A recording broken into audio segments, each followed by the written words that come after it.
Welcome to the Stringers Podcast number 2002. Return of the podcast when stringers attack. We've done it. Okay, we haven't done much, but if you know me at all, you know that I love starting things and I never follow through. So making it just to the second one is kind of a big deal for me. I want to pat you on the back, Kylie. You've done an excellent job. You're keeping me motivated. You're keeping everything on track. This week, we were delighted to welcome into the 307 studio Julie Stewart-Binks. She is of ESPN. She used to be from Fox Sports 1, CTV in Regina. Have fun with that name. You can find her on Twitter if you don't already follow her, at JSB_TV. You can find her on Instagram, at JulieSB_, or you can find her on the Stringer Podcast.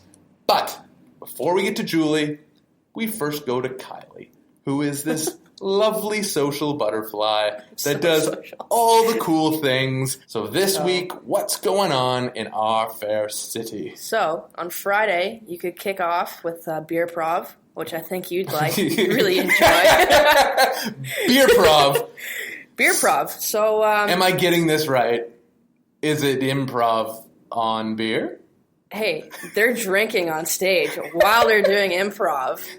That's pretty cool. That's pretty great. Where is it? So it's at the Comedy Bar.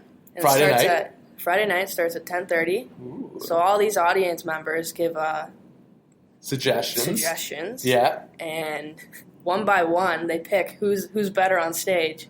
And they're just drinking and just having a good time. So you're kind of like putting forth suggestions on Survivor of what kind of challenges they should do. Survival of the fittest. And then voting off the person you don't like because they did it poorly. They might be too drunk. But the whole time you're feeding them more alcohol. Yeah, I think that's the whole idea. This kind of sounds like my teen years. What else is going on this weekend? On Saturday, if you have a dog, there is a Park and Bark dog show. Park and Bark dog Stop show. Your car and yell at your dog. So I kind of picked this one because I swear the other week I was driving and I had this realization that if I ever got in a car crash, it would be because I'm looking at a dog. Oh, not because of anything else. Cute. But because the dog was so darn cute. Don't drive and look at dogs, so just go to the dog show and have a good time. Park and Bark? Yeah, Bark in the park, really, because it's at the park. Yeah, Park and Bark. So you park your car, you get your dog to bark in the park. Yep. You make some friends. Looking at trees that have bark around them. Yes, and squirrels. It's the park, bark. Squirrel! And then on Sunday, going off of Friday, Beer Prov, you can learn how to make your own beer at home, which is pretty sweet. My baby brother, Trevor, who's not so much of a baby anymore, he makes his own beer at home. And I'm not exactly a connoisseur. Like, let's be honest. If it's in a can, cup, or bottle, I'm probably pretty good with it. I'm going to drink it. But Trevor, he learned to make his own, and he does a really good job at it. So what we want to do is we want to get all liquored up for Beer Prov on Friday. We then want to sober up with our dogs at the park because all we really want to do is walk slowly and lay around and look at cuddly puppies. Yes. And then we can get the cycle going all over again on Sunday. Which you should because it's free and you get a $5 beer voucher. So why not? So really you get paid $5 to go. Yeah. So it's to learn how to make your own beer. So if you want to learn how to make your own beers, you can earn $5. That sounds like a mighty big weekend. Yeah. I'm pretty impressed. Sounds like we're alcoholics, actually. What I do in my spare time is none of your damn business, Kylie Templeton. Stay to yourself. One last exciting announcement before we get to Julie Contest. Contest. And it sounds like I said Julie Contest, like that's actually the guest we have coming on. Julie Contest. It's actually not a Julie Contest. You can't win her. But you could win tickets to Toronto. This is terrible. You can win tickets to Toronto C versus New York Red Bull. We're giving it away. They're red hot. Just clinch a playoff spot on the weekend. If you're into footy, if you aren't, you might get into it by learning about, another sport you can watch while drinking beer. Yeah. This podcast is brought to you by beer. The letter B and the word ear. Clearly, right? You're not going to win beer. The contest is simple. I got to cut to the chase. We want to interact with you guys more. We had a lot of fun with some of the banter that went on after the first episode, so we want to keep it going. But we're not exactly contest creators. So if you want to win the tickets, submit your best contest ideas. And if you help us pick our next contest, which you probably will because we didn't create anything, then you win the tickets. It's like a meta contest. It's a contest world in which the aliens are playing with contest marbles, and you're inside the contest marble on another contest world. It's like Men in Black. And you can create a contest. And I can't create a contest. So, submit your contest ideas on Twitter, @StringerPodcast, or on Instagram. I don't know how you're going to submit it on Instagram, but you can find us there, @StringerPodcast. The tickets can be yours. Now, Kylie? Yes? What am I doing? He's putting his finger in his mouth. No, what am I really doing? Okay, I guess playing the sax.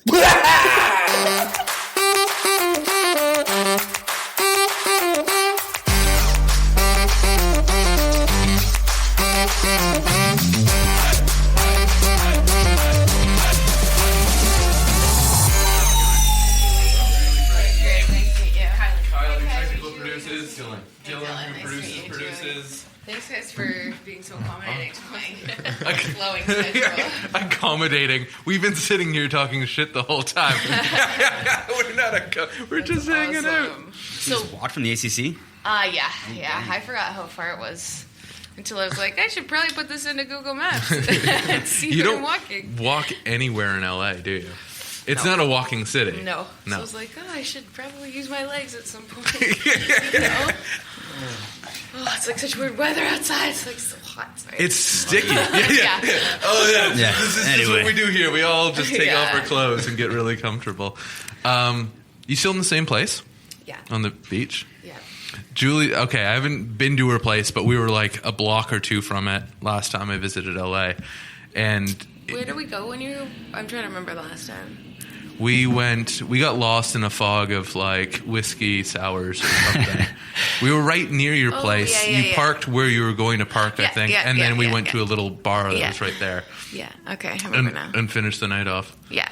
After Anaheim game. Yeah, okay. Oh, right, okay. I was trying to remember why you were there now. Yeah. Well, what were we doing? I went to the Anaheim game. I had no idea how far Anaheim was. Yeah, it sucks.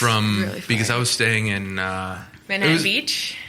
Manhattan Beach. I was staying at Manhattan Beach, and I took a cab to Anaheim. I'm like, it's just like just a cab LA right away. East. Yeah, like an hour and a half. It took me forever, and it was a fortune. And then I had to wait in line, and I was like, oh. Yeah, that's why no one goes to Ducks games. Like anyone that's not in Orange County, there's no reason. Way too hard to get to. Oh yeah, even playoffs. Like no one will break. That's what they're criticized for. It's like there's so much traffic on the freeway. People are getting there after puck drop. She's like, not worth it. Can't do it. Yeah. And it's not like traffic is easy in LA either. No. Like, you guys are for real. Mm-hmm. How long have you been in LA for? 4 years now. 4 years? Mm-hmm. Who's the most famous person you've ever run into? Oh, that's a good question. I mean, you probably like I sat beside Cindy Crawford at lunch once. She's pretty famous. I don't know. She's well known. Yeah. If Vogue does one of those, I don't know why I'm on the. I think it's Vogue. They do like 73 questions. 73 questions with. Yeah, if they do a 73 questions with you, I consider you with anyone. I consider you pretty famous. Oh yeah, and she was she was like the most recent one. It came up on my YouTube little feed. So she's pretty famous. You just see famous people all the time everywhere. We just have to act like they're not famous. Yeah, you just like you really chill. Just put your head down, yeah.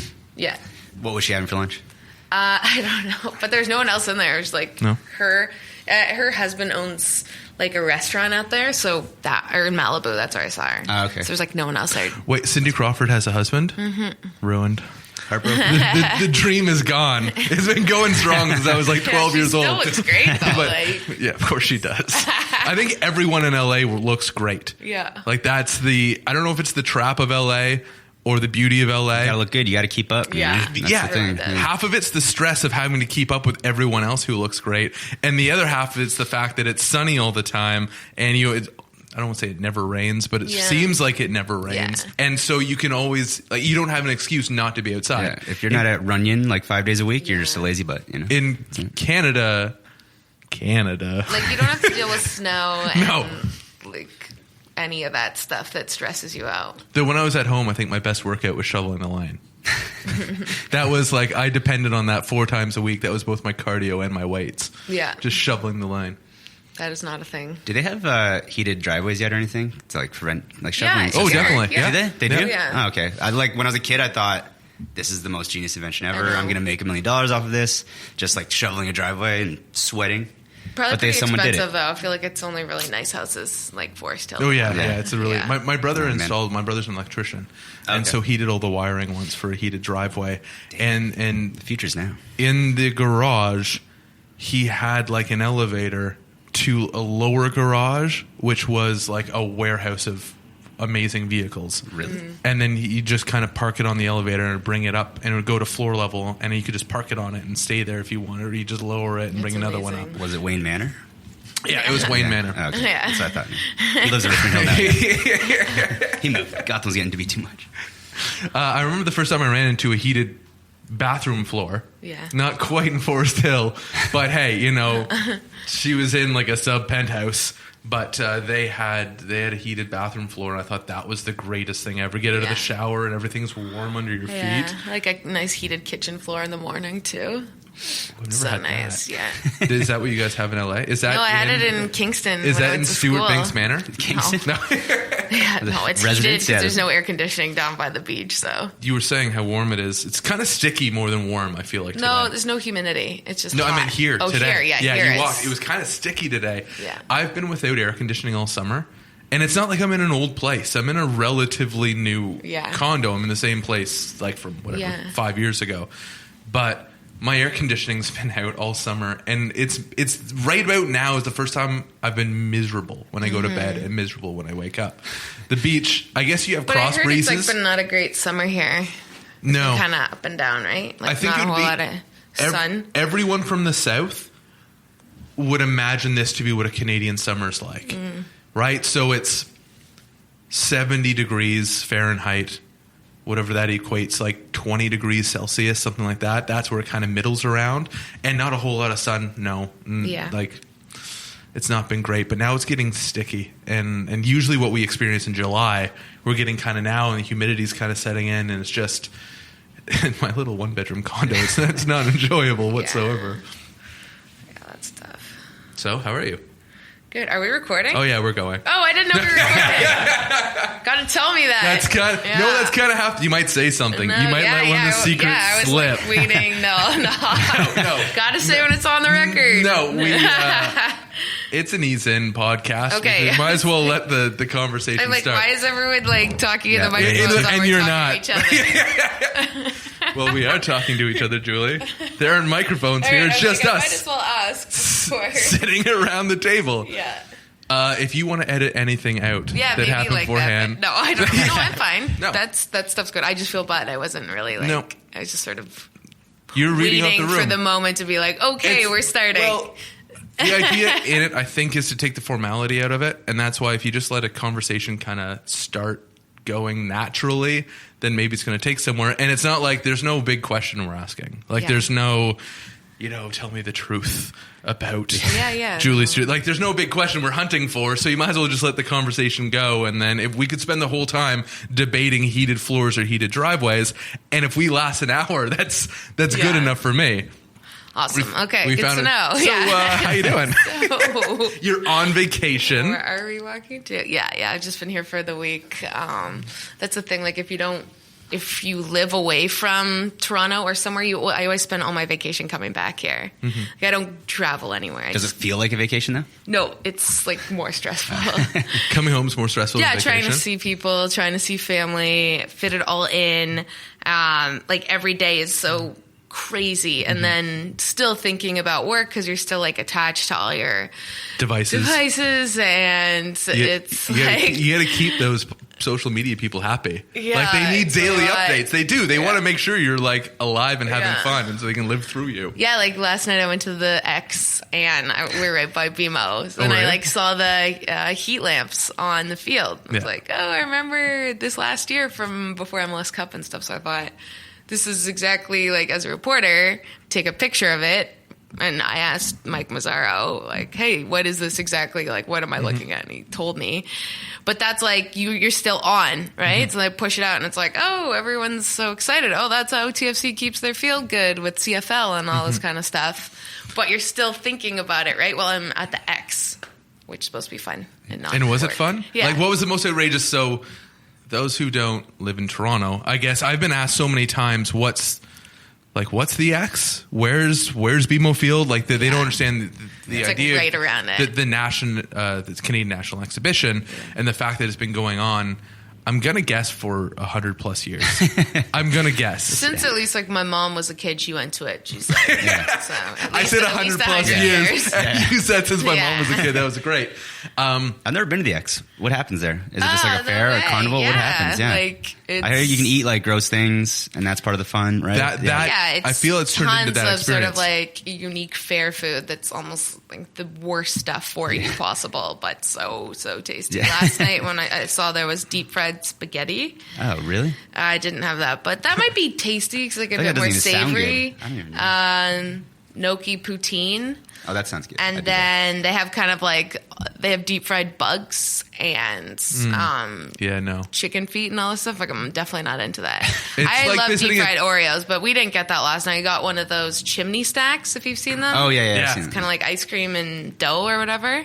Really, really. Was it ice cream on the? Because sometimes I think it's just whipped cream they put in the middle too. Yeah, it was like soft serve ice cream in there. That's totally my jam. Ice cream. You got me at ice cream. There's right below where I live. There's this little. It's called Greg's Ice Cream, and I think there's only 2 or 3 locations that I know of, and they prepare it all there, and it's different flavors on the board every single day, and that's my hardest part of every day is walking home and be like, do I get Greg's or do I not? Yeah. Well, ice cream has made a big comeback for a long time. Like froyo was so in vogue for a long time, but now health conscious. Yeah, now ice cream, it's just like, it's all bad. Just eat ice cream, eat the good stuff. Ever since McDonald's started serving salads, I think that's when we're like, okay, if I can go to McDonald's and be healthy, then I go somewhere else and go back to ice cream. Yeah, everywhere you go, like fast food, everything just has calorie count on everything, which is crazy. That's like in the really last in check. Then 10 years or 5 years. I feel the salads up here in Canada are way better than in the States. Like the McDonald's, you have way more fast food options like In-N-Out and Jack in the Box and all these random places,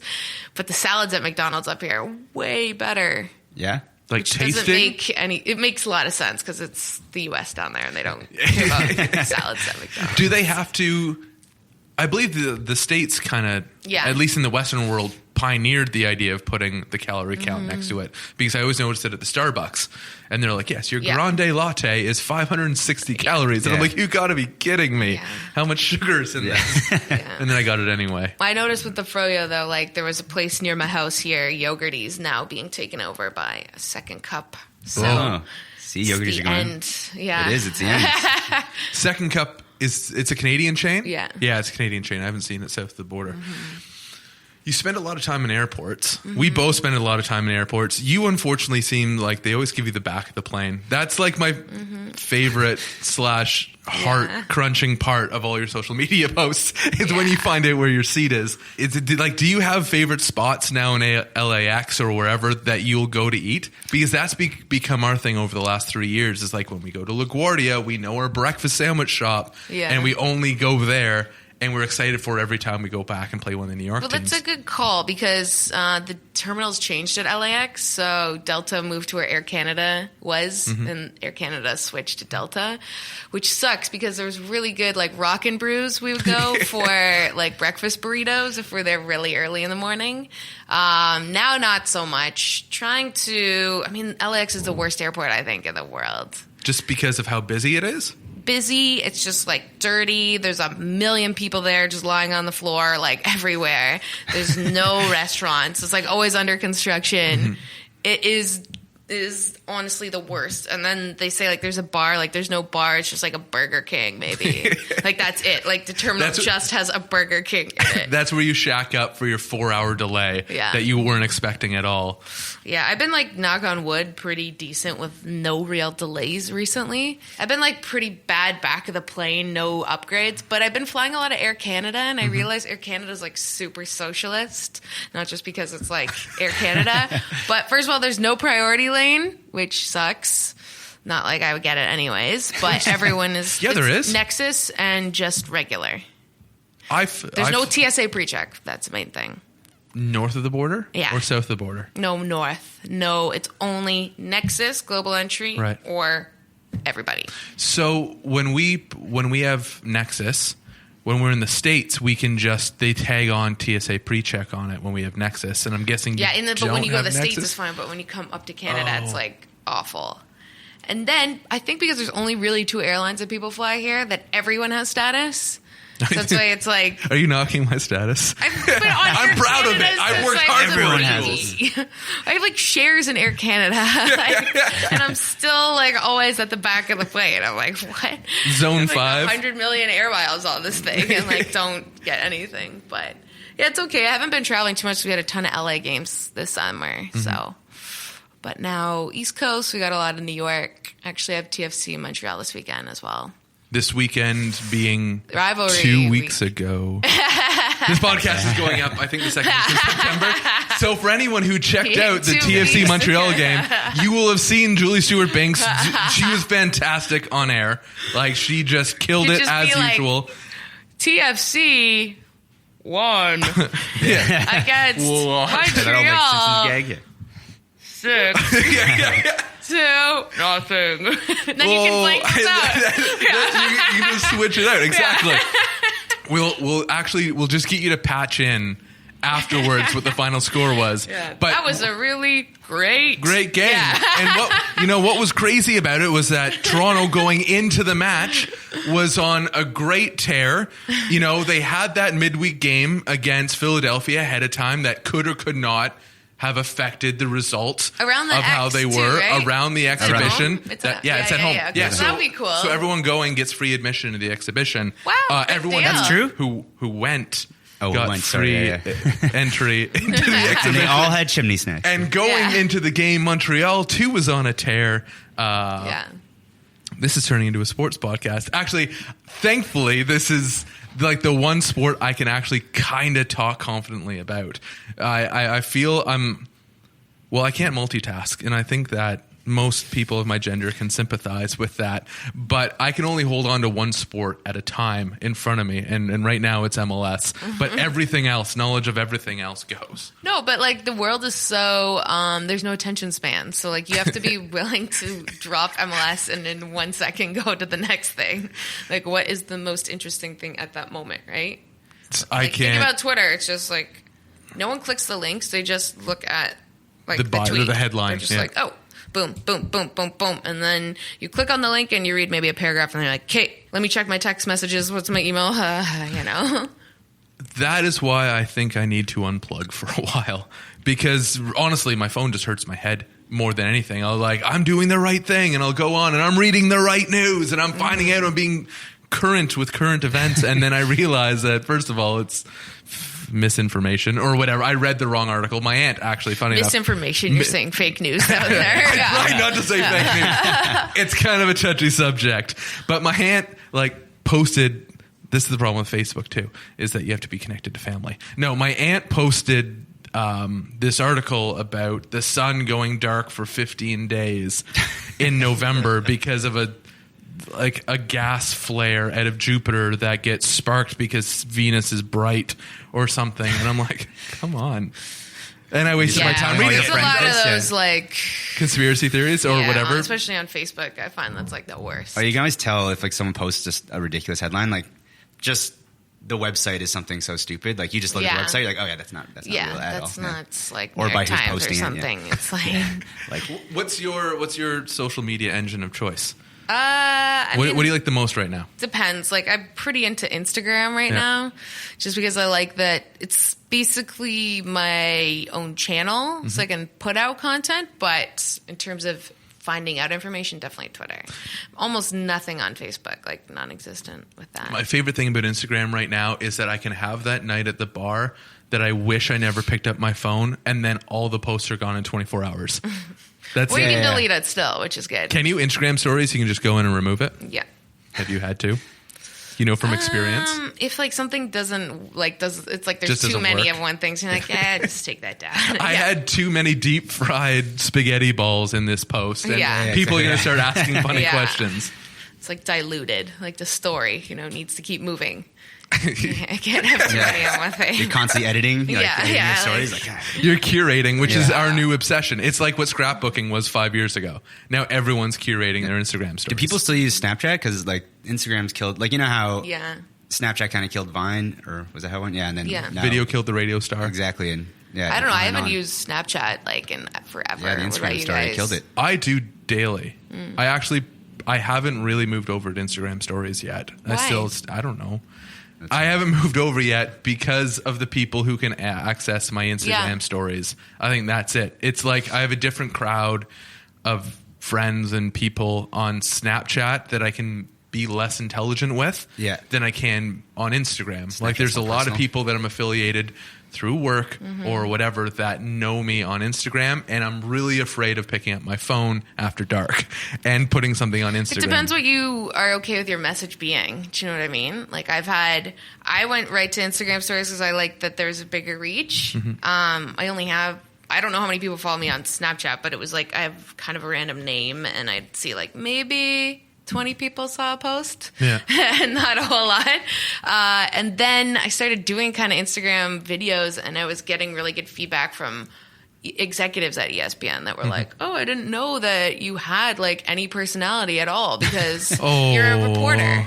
Right? Yeah. I only know that when you update on injuries or you have a story on somebody, but I don't know anything about you. So then they're like, oh, you're kind of self-deprecating and you like to make fun of stuff, and you are not afraid to kind of show who you are. And that's like so much of the States is going personality-driven content rather than obviously news and information has been different, like how they decide to figure out. Everyone can kind of access that already. So I know, like, as I can, you can see who's looked at it. Like, I know also the executives that kind of have, like, hidden names and stuff and what they are. And they look at every single one of them. Oh, wow. Or when, like, Michael Bradley or something, and you're like, oh, I know that I said this thing. Because your name showed up on my little thing. I didn't know you could find out who's watched your stuff. Yeah, you can see them all. See, that freaks me out even more.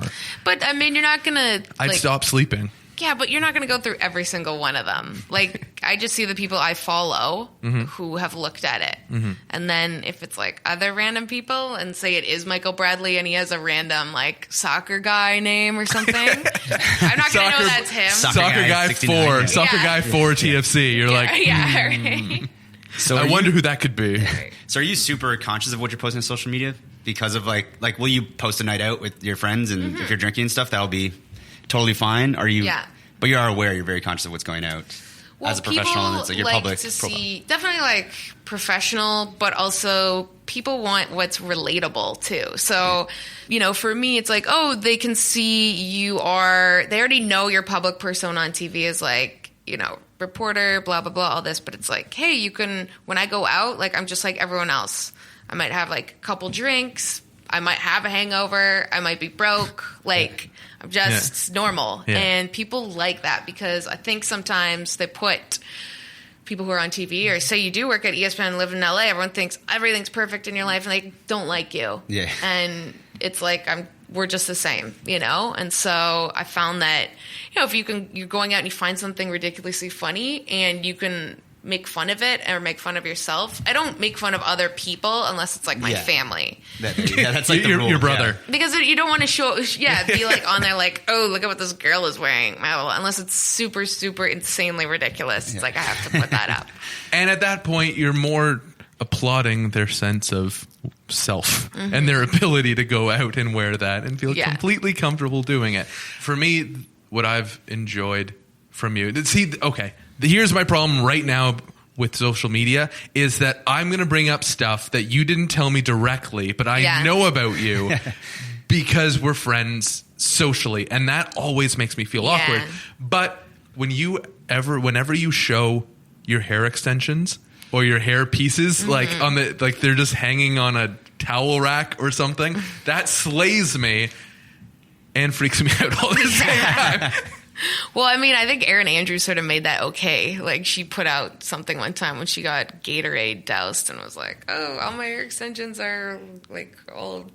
orange? Yeah, like, disgusting. And then another woman, Carissa Thompson, I work with, she posts about them all the time. And so it's sort of like, hey, everyone on TV doesn't just have amazingly beautiful, long blonde hair. Like, it's not real. Which until now I thought it was. Yeah. I thought it was completely real. Yeah. But every single person has, like, extensions on TV.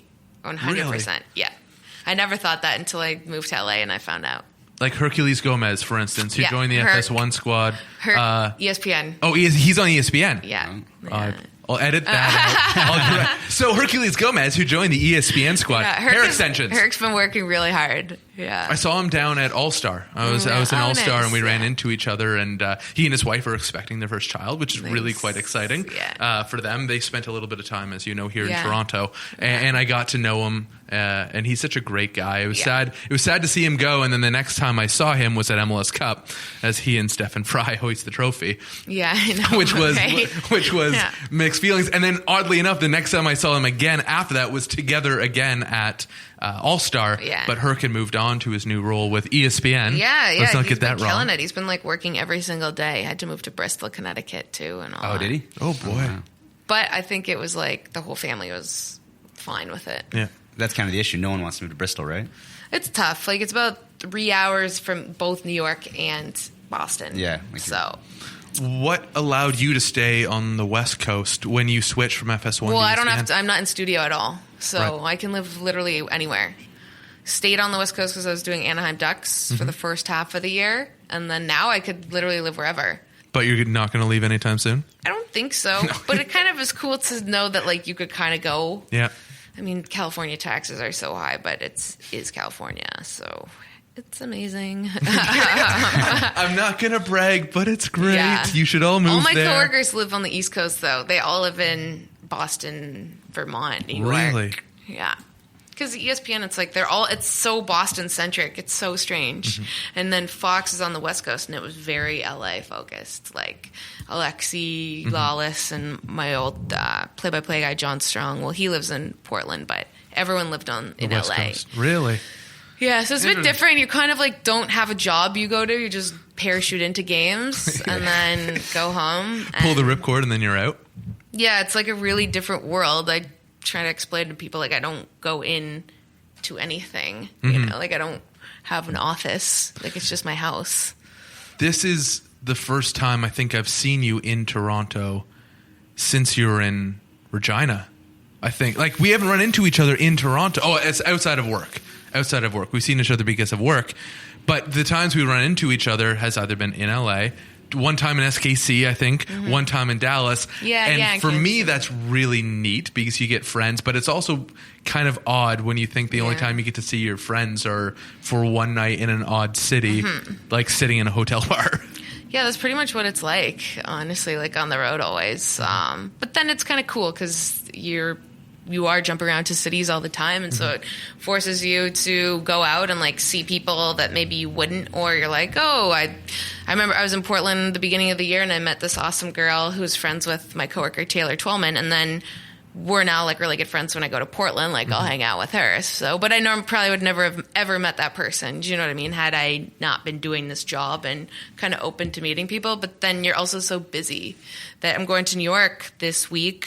Or 2 weeks ago, and 2 weeks ago I was in New York. Love it, absolutely love it. That are like, oh, can't wait for you to come. You know, let's do dinner Wednesday night, or, you know, what are your plans Friday? I was like, okay, I have a game Friday, and then we fly to Montreal the next morning at like the crack of dawn and have a game that weekend. And there is no real time. It's like you're working, you're not going to hang out with friends. Yeah, and that's the hard part. It's like people have, as you guys know, most people our age are working for the weekend, working for the happy hour after work. And it's like our jobs are during those times, and we're working for those times. Mm-hmm. And that's, I think, the biggest difference. Like, I see everyone all the people I went to high school with or university, they're always up north every weekend. They're always having fun. They're going to weddings. They're going to bachelor parties, all the stuff. Like, I don't get to do any of that. That's not part of my life. That's not part of my lexicon. I don't understand it. These poor guys like Greg and Kylie, even last night, I got out of here shortly after 1 a.m. out of work shortly after 1 a.m. and I just sent them a note. I'm like, guys, I've got to sleep. Like, I will be in a little bit late. Please understand. Thank you very much, Clay, because there's no norm. There's no bars, and it could be, the greatest thing I think that happens is when I get a free Thursday here and there or Wednesday when I feel everyone's in work and I can just roam the city streets and I feel like I'm a king. I'm like, oh, this is the easiest job in the world. Yeah. But the truth is that, late night games, always weekend games. And then your friends and family just start to understand at a certain point that, we'll invite them, but they probably won't come to this event. Or they just like stop inviting you, but it's not because we don't love you. Yeah. I just tell people like, keep inviting me to stuff, and then I probably won't be able to come, but at one point I will be able to come. So hopefully it works out. Yeah. So how did you guys start working together? Like, where does the friendship begin here? I don't know When's the first time? Right here. It must have been in this building the first time we met. Downstairs. I was reading Theo Fleury's book. I remember us sitting on the Playing with Fire. Yeah, it's a good read. Theo and Fleury's, I think you thought I was an intern then. Yeah. Really? Yeah, you and Steve Dangle. I remember you guys were down there, and then I think it might have been trade deadline day or something around that time, and. Yeah, I was just interested in the book you're reading. I can't believe you remember. No, you were like, you're an intern. Yeah. No.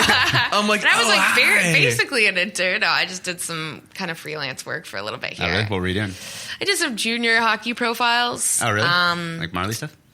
No, kind of like junior stuff. Yeah. And then kind of like, what is it? The red, white, like the cherry, Don Cherry. Oh, the Orr and Cherry game? Yeah. Top Prospects game. Right. Yeah, did some like profiles from that.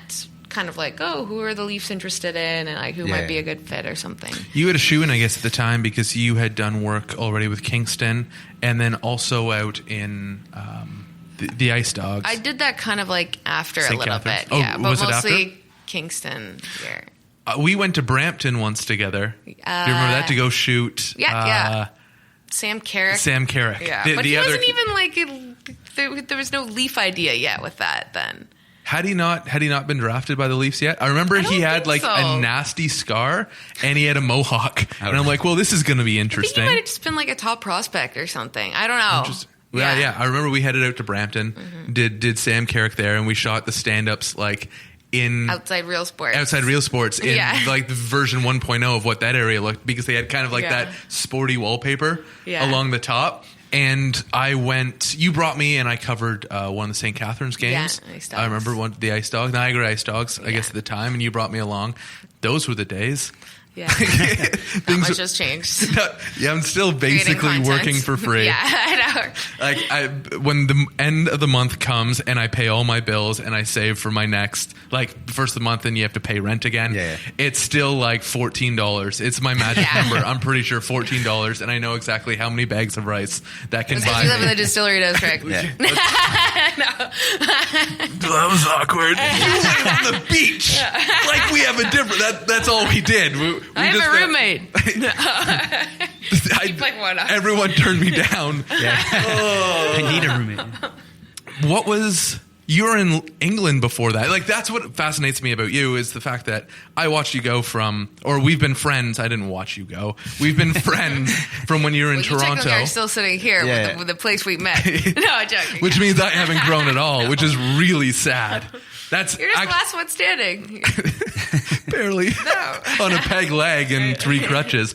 Where were you before? Because you went to school in Kingston, then... Yeah, I went to school at Queen's, did some like TV Kojiko and Queen's Gale stuff, and then went to England, worked there for a bit, and then came back and was a shot lister for Hockey Night in Canada, and then did TV Kojiko, Kingston OHL stuff, and then I forget how I got I got in here just doing some freelance stuff for a bit.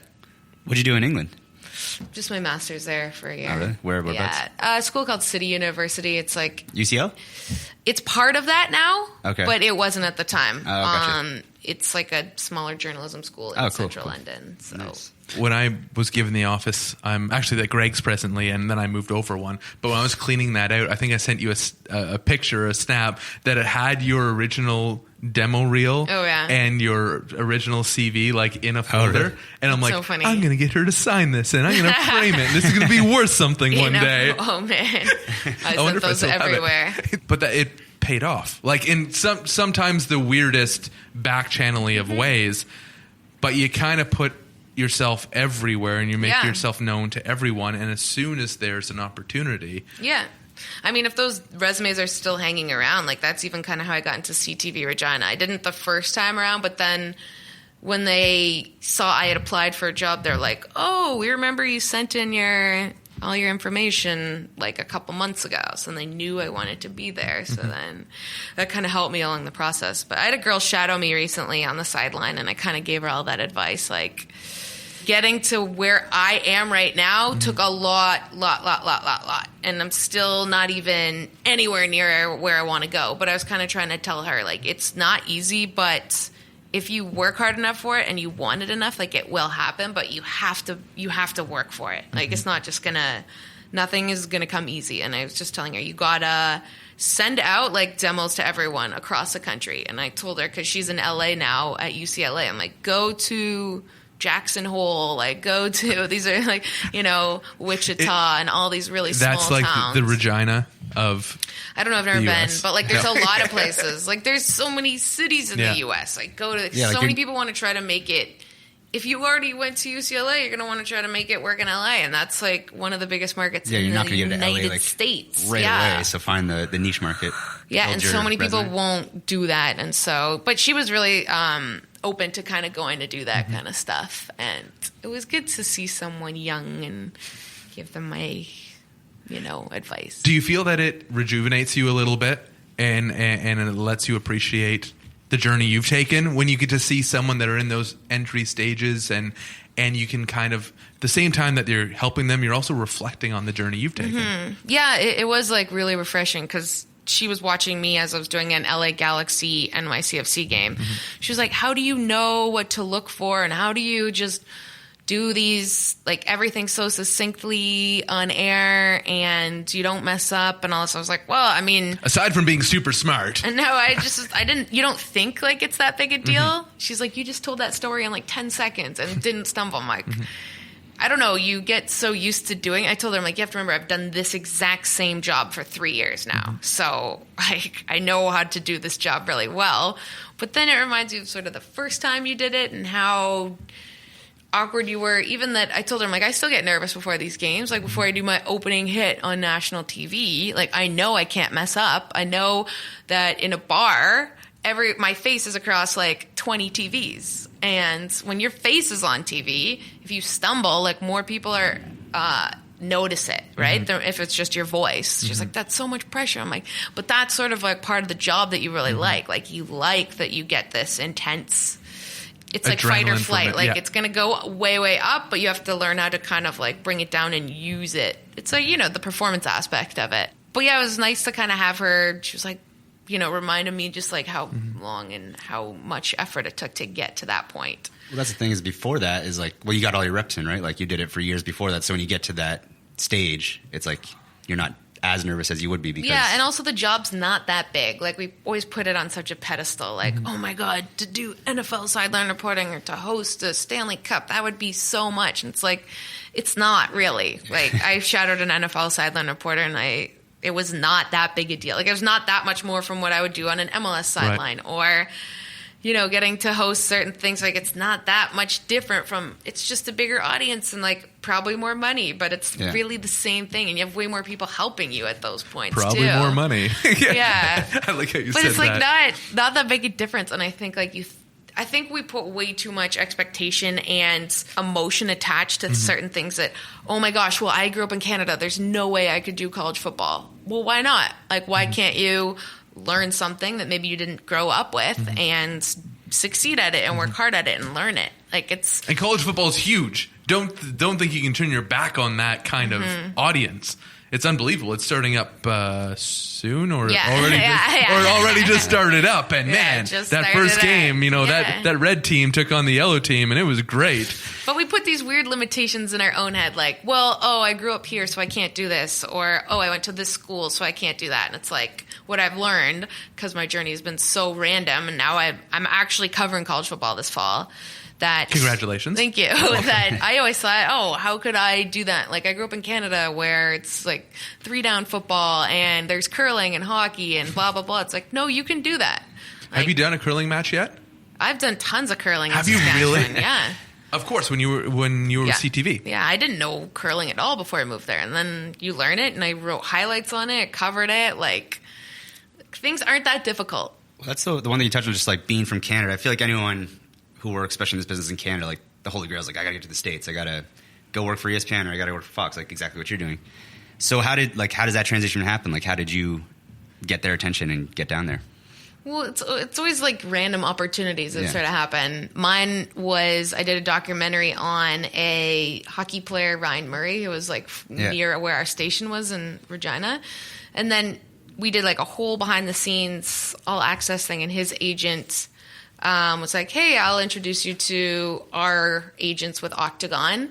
And because I did the whole thing myself, like I had something I could show people. Like, hey, I wrote, edited, produced, shot 90% of this. This is like exactly everything. And I'm on camera in some of it too. So I was like, here you go. And then I went down to the States to meet this agent. And, you have to spend your own money to go, and flights, hotels, all that, but met with a whole bunch of different stations. And at the time, Fox Sports 1 was launching, and they were sort of open to meeting everyone, and they were interested in Jay and Dan, so then they kind of were thinking about Canadians too.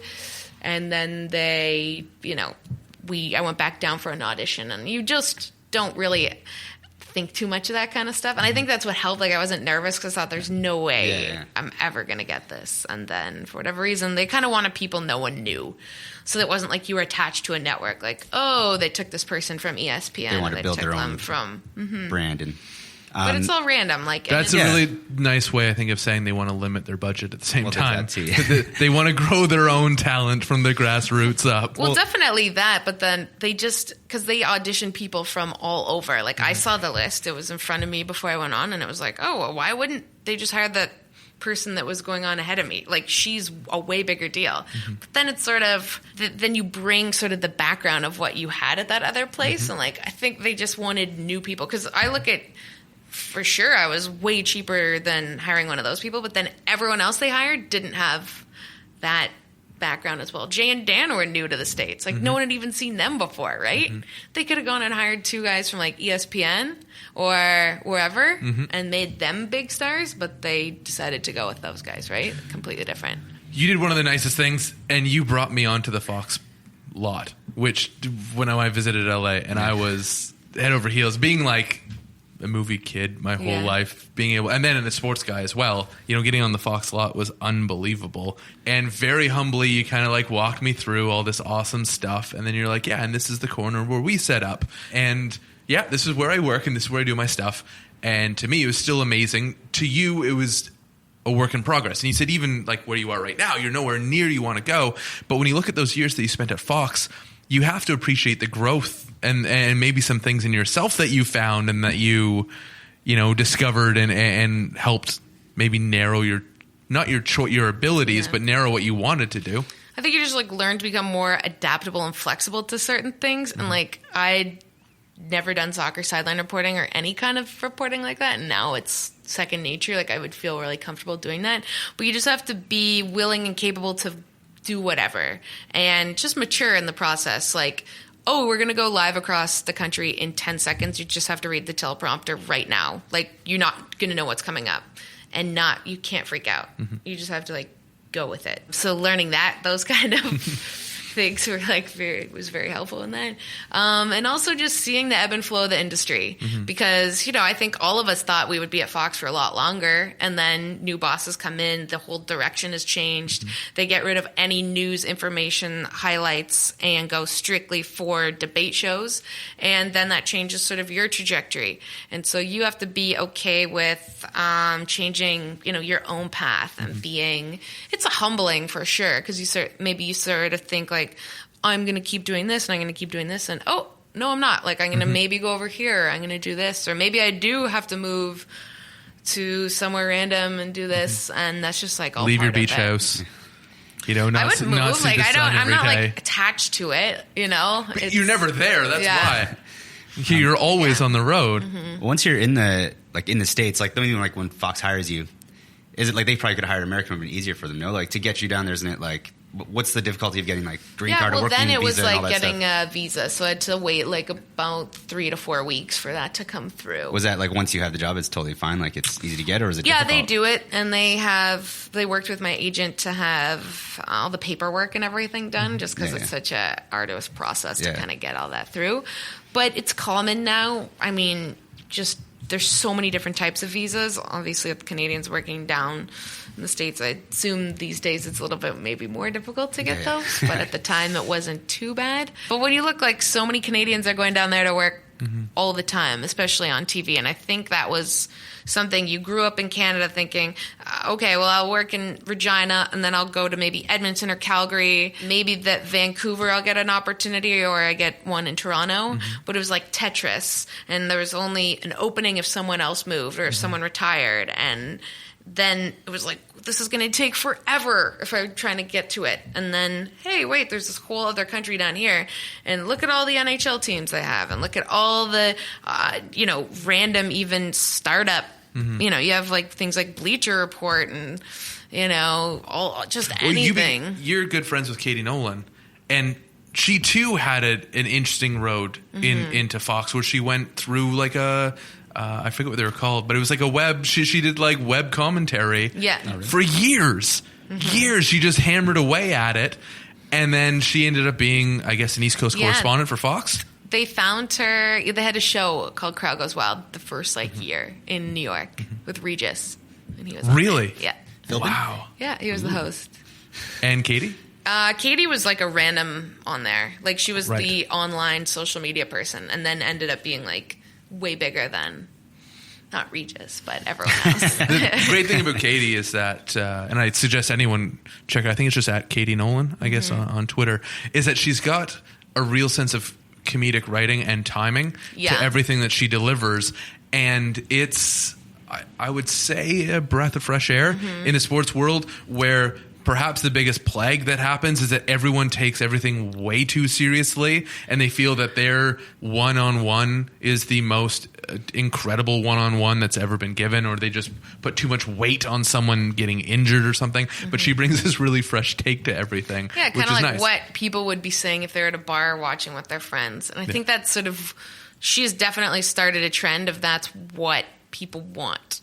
Like, they want kind of witty comebacks, interesting arguments, like random questions. It's not always so serious, but it can just be just us watching a game when something looks funny, and you're like, oh, what about that? And it's like, that's the commentary. What they want. Yeah, it's not just all analysis. It's just even just random anything happening. So, because it's just like what normal people like. You know, you like SNL because they come up with like weird things, weird takes on real life, right? Are you an SNL fan? Of course. Oh yeah, I'm a huge SNL fan. I put my name in for the lottery this year, and I'm hoping. I did too. Yeah. Oh, did you really? You had to going fill down, out, buddy. I'm gonna win. Why? Or unless we get to go together. Oh, that'd be great too. We could just make a deal. If one of us wins, we take the other. We take the. Yeah. It's recorded. Sorry, Julie. I was going to ask you actually, but now Greg and I have a deal. It's packed. I know a guy, so I'm sure, Lorne Michaels, I can just hit him up. Get it. He's Canadian, I know right? a guy. His name's Lorne. His name's Lorne. We're going to call him Lorne M Noel. L Michaels. L Michaels. I hear he's got a connection for tickets for that thing. SNL, especially in the last year, they're coming off like their biggest ratings in 20 years. And part of it, I guess, is everything the Trump stuff. It had so much to work with. Everything the U.S. is going through, but just having the right mixture of people to comfortably commentate on it, and they find the right riff that they can ride for a while. Have you felt any pressure, Julie, to even comment, because you're known for being a Canadian? You are like, I don't think it's any surprise to any of the people that follow you. Don't tell anybody. But it's got to be kept super secret. There's one story I always tell about Julie every single time we're together, and I didn't realize it was the one thing I always said about Julie every time we're together. So I'm going to leave it alone this time, and maybe we'll share it. I don't like what you say about me every time you see me, and I feel terrible about it. And I'm definitely not going to. It's just going to be a carrot. We're just going to leave edit that thing out of completely. Completely edited it out. Yeah, you don't need to always say that every time you see me. No, it's terrible. You speak great. I'm impressed, and what's incredible fact check. Impressed. I am impressed completely. And you've had to adapt to really two different cultures. We go back to your time in England, right? Because the people want to just hear the way they hear things. They don't want to hear the way you say things, and it's definitely out. And I wasn't even going to go there. Everyone's like, what is it? I wanted to bring it up and just leave it and have that kind of be the joke, which we're going to do. But have you felt the pressure to commentate on or give your 2 cents on just this social? I don't know. It's a weird one because, I'm Canadian. I am very liberal, and I openly kind of am like that on social media, but I've noticed that, well, of course, the United States is extremely divided, and it's like a weird trajectory to go down. Like, I was listening to, I'm big fans of like Jamel Hill and Michael Smith, who are the hosts of the Sports Center, The Six, that they have on ESPN. And this is about Toronto. Yeah, I know. They explained that, they are very liberal, but that what they try to do and incorporate into the way they approach sports is not, left, right, or, conservative or liberal. It's just what is sort of moral or not. Like, if something happens, it's not like, it doesn't always have to be left or right, or it's like, is that what people who are supposed to be good people, would they do this or would they not? And I think that's right. Like, that, I think that's kind of what I try to do, is like more the moral side of stuff. And I pick and choose. Like, sometimes I'll put kind of like a witty thing out rather than, the other day with kind of all the white nationalism stuff in the States, I just wrote, like, if anyone wants to come to Canada, my mom's making pancakes, And but so seriously, is she? But then kind of like, and then she followed up on the bit by being like, I'm taking orders now, who wants blueberry, who wants plain, or whatever. And it got like a lot of traction, and it was just kind of like a social, like, people would know what I mean, or like know where I stand, but it wasn't like I have to be. It's kind of just like my own social commentary, a little bit lighter hearted, but then people will still respond to that with some guy was like, I hope you die and choke on those pancakes waiting for your free healthcare. And I wanted to write back being like, it is free. And I won't die or choke on it, because all I have to do is show up or dial 911. Right. I'm fine. No bill afterwards. But then I totally want to respond like that. I'm like, I'm not going to. But if I was Katie Nolan, I would, So then you kind of see like, how comfortable are you with being a badass out there, essentially? Because I know a lot of people followed me when I worked at Fox because they thought I was part of Fox News. Oh, interesting. Yeah, I realized that after, because I think Fox News kind of has a type, though, and you kind of fit their... Thank you. I really appreciate you saying that. It's a compliment. No, not the way you speak. Not the way you speak. Thank you. I'm the Fox News type. I can't wait in this. And that's everything for the Streamers podcast. No. Offended your guest again, Clay. Yeah, well, that's always been like the biggest criticism of Fox, or like the it's like, if say I have blonde hair, it's like, they only hired her because Fox likes blondes, whereas everyone on this podcast would know I have a very long background of trying to make it, so I'm not just reduced to my hair color. No. That's not what I was trying to say. I'm just telling you. All I was trying to say is that I could see how someone on the outside. Well, if you're in your bio, if it says Fox Sports, usually a lot of maybe conservative middle America might think, I'll follow this person because like Fox Fox News. Yeah. And people don't realize the two are completely separate entities. Right. So, I mean, even during the election or leading up to it, I tweeted some stuff and I would lose followers by the hundreds. Wow. If I lost followers by the hundreds, I'd be negative 100. But unfortunately, we all kind of noticed it. Yeah. Even Rachel Bonetta too. She's been pretty outspoken on social media, and it's hemorrhaging, which is disgusting when you think about it. Like, wait, what? I just tweeted everyone be nice to each other, and people are like, boom. I'm gone. I disagree with that statement wholeheartedly. Do you notice the divide, just living there? You just... Yeah, definitely. I mean, California's very blue, but I think everywhere you go, I always, my mom came to visit, and I just said, don't bring up politics anywhere, because you just never know what anyone's going to say. Yeah, right. Because it is almost exactly 50-50 wherever you go. Even one of my best friends was like, hey, I support the complete opposite of you. And I was like, wait, we're not friends anymore. Get away from me. Yeah. For us, at least, growing up, there's a divide between the thoughts of the Liberal Party and the thoughts of the Conservative Party, but it's not like a bridge that can't be crossed. Yeah. You can see from both sides, and you can come to a middle ground on 85% of the issues. But then I realized how much of a divide that actually creates, or at least in present time has created, and how staunch viewpoints can be. And that's what makes it hard, is the inability to see, or not the inability but rather the lack of desire to see things from the other side. But now it's gone so crazy in the States that's it wasn't, not trying to get too political and everything, but it was okay, maybe there goes 100 more followers. Democrats and Republicans, and it's everyone kind of has their own thing. Now it's oh my God, the left and right are so... Because a lot of people are doubling down on, if you voted for Trump, it's no, I still support him. It's but wait, this isn't even anything... this is real messed up now. You're nope, I'm still on that bandwagon. It's whoa, we're getting further and further away. So, anyways, it's a really kind of crazy place down there right now. And it's just, I mean, it's good that there's people standing up doing stuff, because the more you stay quiet about it, then you're accepting a lot of the awful behavior towards certain types of people. And it's not acceptable. It's 2017. You can't treat people that way. Going back a million years. So that's what kind of sucks about. We had Akil Augustine on last. And the one thing I said to him was that it made me realize, growing up the way I grew up, that I thought racism was dead. I thought it was dead. Mm-hmm. And I guess I was awoken to my own ignorance on everything.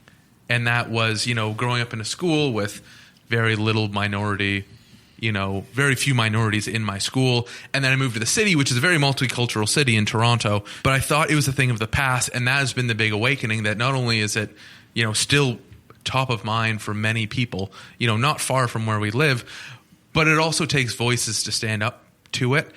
But navigating how you do that, I find, might be the tough part in today's day and age. Well, I mean, any kind of standing out for something is going to be, not everyone's going to be happy with it, right? Yeah. You've met with crazy stuff, but when the guy in charge down there is supporting certain things, it almost taps into everyone's really deep racist, sexist, homophobic feelings that they didn't say because they, no one was okay with it. And now that guy's all right with it. Then they're okay.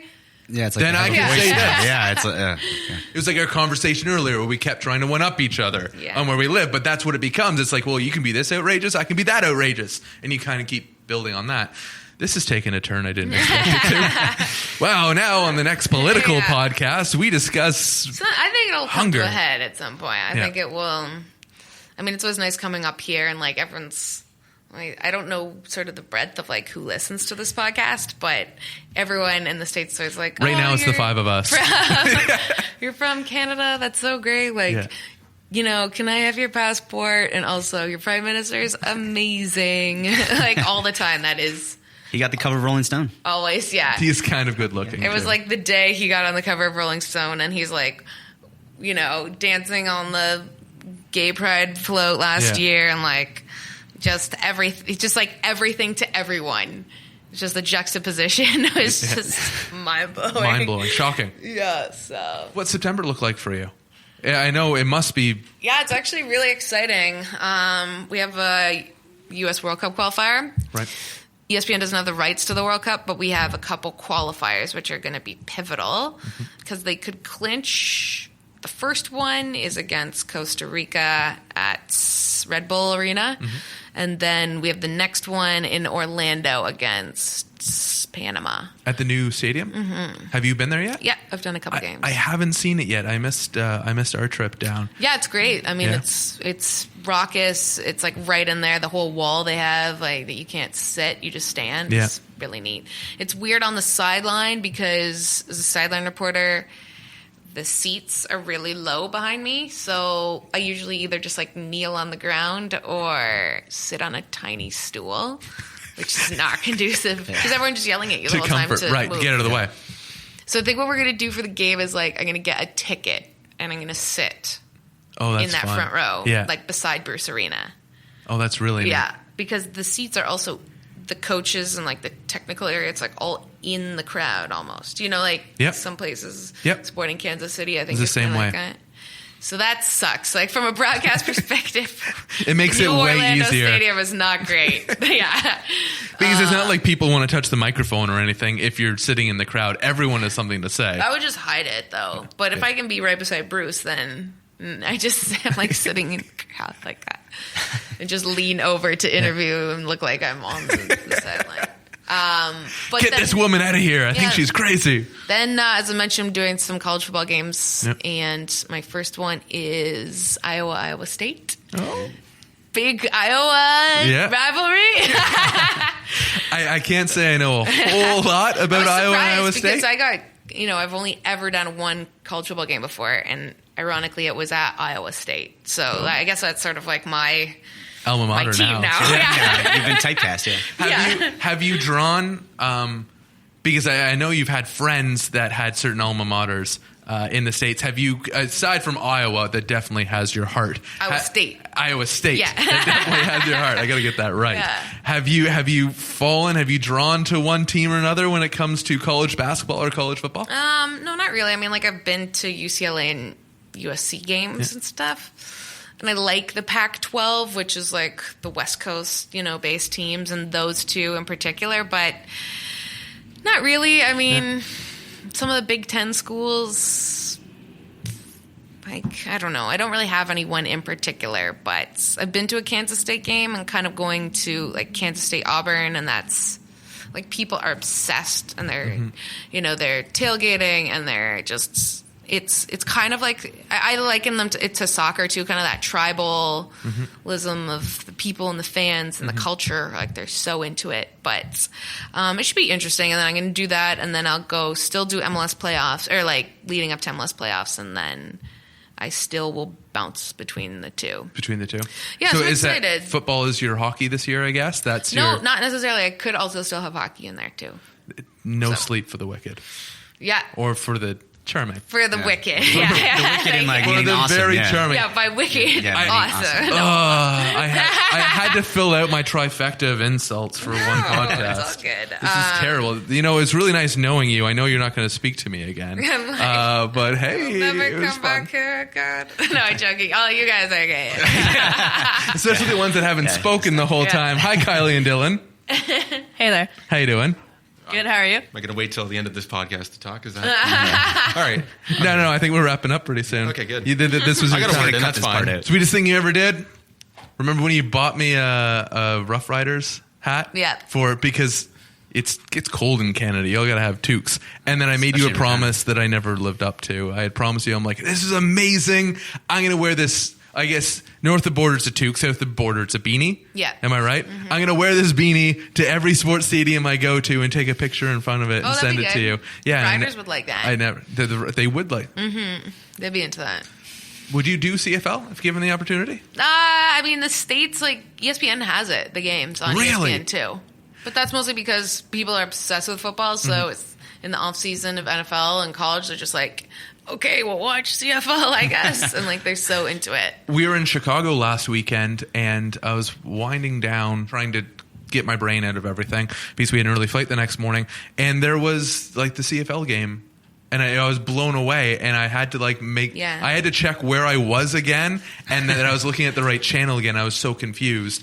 They'll put highlights on SportsCenter, not highlights, but if there's an amazing play, they'll. And on the third down, they kicked it. Everyone was confused.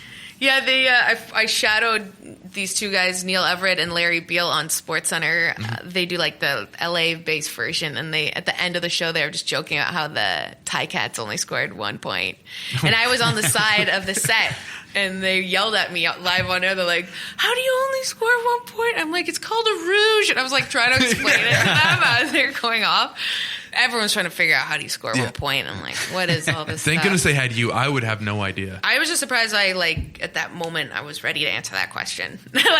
Proper preparation. Yeah. Prevents piss poor performance. No, you never know when that's going to come in handy. I said this actually before, but I'm not a sports guy. I work in the sports industry, but I would be the worst in that situation, because I can't hold on to anything, and I don't. Someone could ask me about the Leafs, who I grew up supporting, and I would have no idea. They're like, "Oh yeah, I remember when so-and-so scored that big goal against this person," and I have no idea. So thankfully, they've been giving you. No, I'm not good with that. I know some of the people I work with that will remember exactly how every goal was scored, an exact moment, the games leading up to it. Yes. I don't know what it is. Dylan has that gene. It's crazy. He has never gotten a question wrong, I don't think. And I don't want to challenge him, and I can't. That'd be a very embarrassing first question I get asked on here, and it's wrong. But even I met at the draft this year, I met Brian McCabe, and I was like, oh my God, this is so funny meeting you, I remember growing up watching him on TV, and then he was like, "Oh, why do you remember when I scored on the Leafs or whatever?" Blah, blah, blah, making fun of himself. And I was trying to remember back to that game. And then, someone beside me is like, "Oh, yeah, I remember it. It was at this point in the third period in the and overtime goal against Buffalo." Exactly. Thank goodness. So, yeah. It's just you see it in your head. Maybe that's just a very photographic memory of people and places and perceptive. Things and in tune. Yeah, perceptive. Yeah. Brian McCabe, and this could be completely false, and it probably is. I remember his big slap shot. I remember he went to Italy with the national team. Yeah, 2006. And I remember he was injured in 2006. Did he get injured there? I remember he was never the same afterwards, and that's how I'd sum up Brian McCabe's career, which is not stat-based at all. It is strictly based on my emotions of him at the time. I really liked him. He went. Canada didn't do well. I didn't like him anymore. Yeah. And then he went to Florida. He invented the can opener. He'd put his stick between legs and push people. And then he got a penalty. And then the rest started catching on to it, and the can opener started becoming a penalty. I just remember the blonde or the blue mohawks. They would be doing the. I think he had the mohawks, Fu Manchus. It was. And these are more prominent things too. Yeah. I know people that remember the most ridiculous stuff, especially MLS people I work with from Fox. They just would remember, someone in 1996 that scored. It was Chicago versus this. LA Galaxy. I'm I was still playing with Barbies then. I'm still playing with Barbies now. Yeah. So before we go, this is the worst thing you can do is describe something that no one can see. Your nails are awesome. Oh yeah, they're it's full on. You guys can probably see them as speaking. It's full on glam. I know. I can't keep my eyes off them, and then I feel weird. For those who don't know, she has 2 incredible jewels on the ring finger of both hands. It's 3 jewels attached as one, and it sort of sticks out. It looks like a ring on my nail. It's like a hologram on white chrome nails. And they almost look looks like wedding nails in a way. It does very much look like wedding nails. That would be really gaudy if I had this and also had a wedding massive ring on. ring. Yeah. I don't think, at least not for me, my work hasn't provided me an engagement ring yet. We say we're married to our work, but it does not put out at all. It's not put up with the ring yet. No.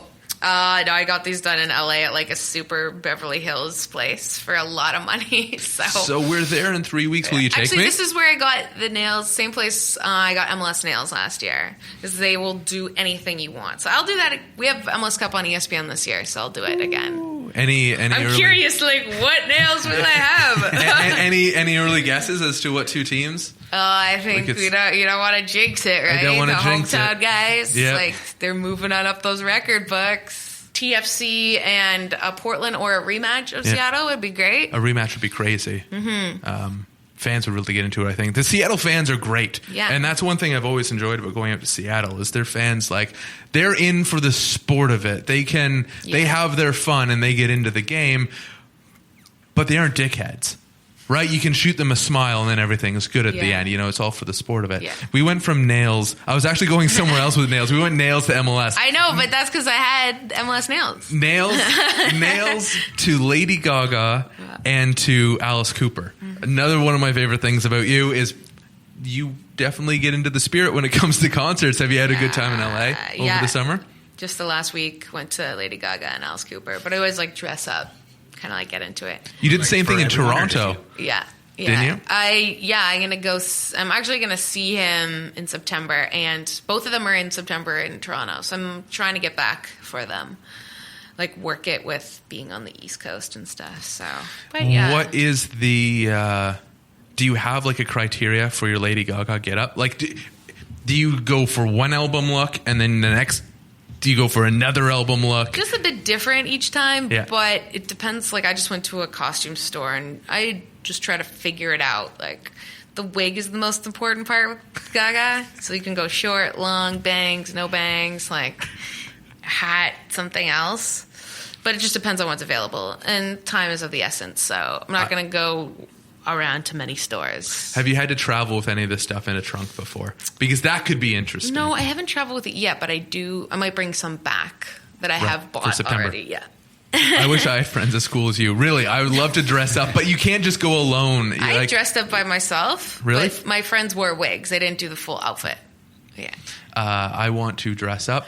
I don't know if as Lady Gaga. At a Blue Rodeo concert. Like, how Canadian could that be? I'm gonna go to a Blue Rodeo concert, but I'm gonna dress as Lady Gaga. I think it'll work out really well. As Jim Cuddy. Yeah.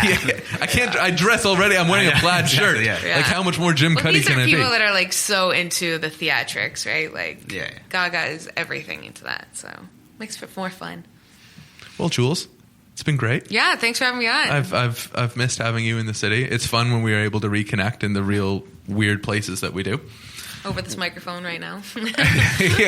Hello. We're still trying to come up with a tagline on the way out. So you want to help us out here? How about just bye, everybody? Sorry. Eat your vegetables.